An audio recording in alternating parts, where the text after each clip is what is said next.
Hello mga kanegnek! Andito po kami sa windmill. At ayan nga, nasa windmills nga talaga po kami, ano? At napakaganda po talaga dyan. At ibabay-bye-bye-bye. Kuna naman po kayo. Yan po ang aking mga pamilya, ang Grox family. Shout out sa inyo lahat. Ang lalapad nila, diba? Yan po ang kagandahan dito sa windmills. Ayan po ay matatagpuan sa Ilocos Norte. Napakaganda po talaga ng Ilocos Norte. At ayan po ang malaking electric pan. Windmills. Di po ba? Yan. At saka ang ganda ng langit. Ay, nako. Yan. Ayan po yan. Hanggang pagudpud po yan na makikita nyo yung malalaking electric pan na yan. Yan, di po ba? Ang ganda-ganda. Minsan po dumaan po kayo ng Ilocos Norte. Marami po kayong mga magagandang tourist na attraction na talagang mamamangha kayong. Yan, inikot-ikot ko na naman po kayo. Sana huwag kayong mahilo. Napakaganda talaga ng sky. At yan, syempre puno yan, ano? Oh, green yan. Yan. Nasa taas pa lang po kami dahil gusto pa namin mag-picture-picture dyan. Kaya naka-stay muna kami at ninanamnam namin ang kagandahan.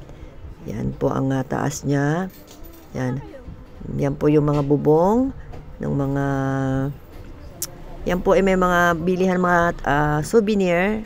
Yan po ang aking mga cashin. Yan, ano, pamilya pong Crocs. Kubo nila. Yan, isa-isa po, hinihintay po namin kasi isa-isa po nagpipicture taking. Alam nyo naman, pag pupunta kayo sa isang lugar, kailangan may mga picture bongga kayong nalalaman dyan. Talo kayo pag wala kayong picture. Di po ba? Siyempre, minsan ka lang pumunta, at least may remembrance, di ba? Yan. Yan na nga, oh. Yan mga apo ko. Yan, ayan po. Kailangan pag pumunta po kayo dyan, diyan po rin kayo mag-picture-picture. Ayan na, oh. Dami di ba nagpipicture-picture sa apo kong magaganda? Yan, inikot ko na naman kayo. Ang ganda kasi ng araw, sa totoo lang mga kaneknek. Yan. Hindi po tag-ulan dyan. Pumunta kami talagang maganda araw. Ayan, at bababa na po kami dyan sa baba para mas marami kaming makuha na ng picture-picture na naman po. Yan, oh. Yan po ang aking anak. Turistan-turista ang dating, di po ba? Yan. At bumaba na po kami sa baba. Buhangin, syempre. Yan po ang aking apo.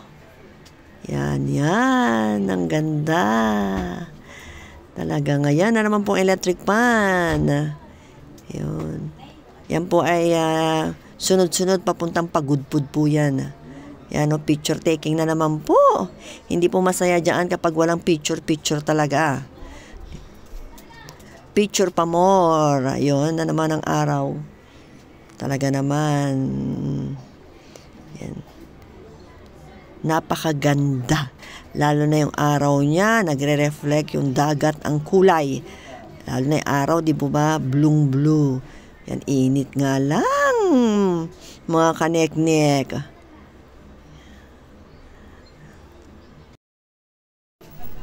Ganda talaga ng araw. Yan. Sa taas po yan, kasi bago bababa ka. Yan po ay, makikita yan, may mga bundok-bundok po siya, tabi ng bundok. At yan, yan. Wala lang, inikot-ikot ko na naman po ang aking camera.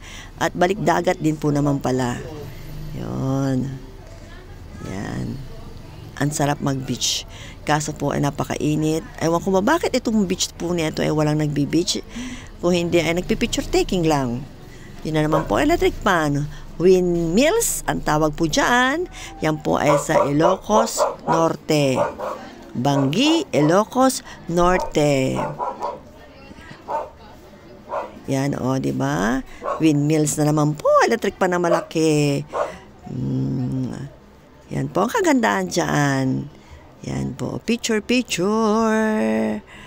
Yan.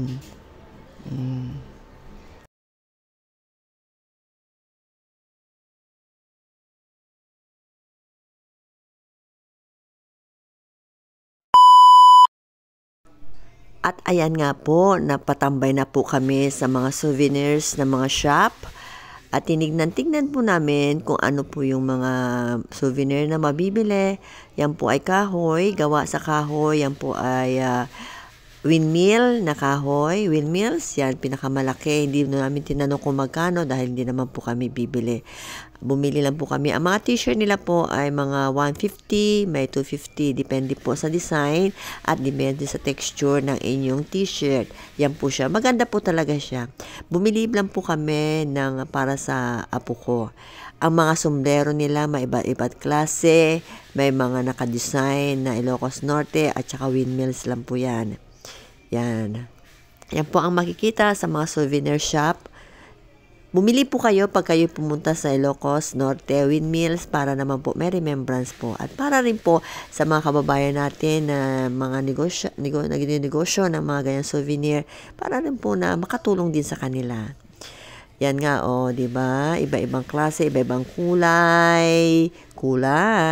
May bato-bato pa na kinulayan nila na kulay green at may design siya. Di ba? Yan po. Dami po yan. Papakita ko lang po sa inyo.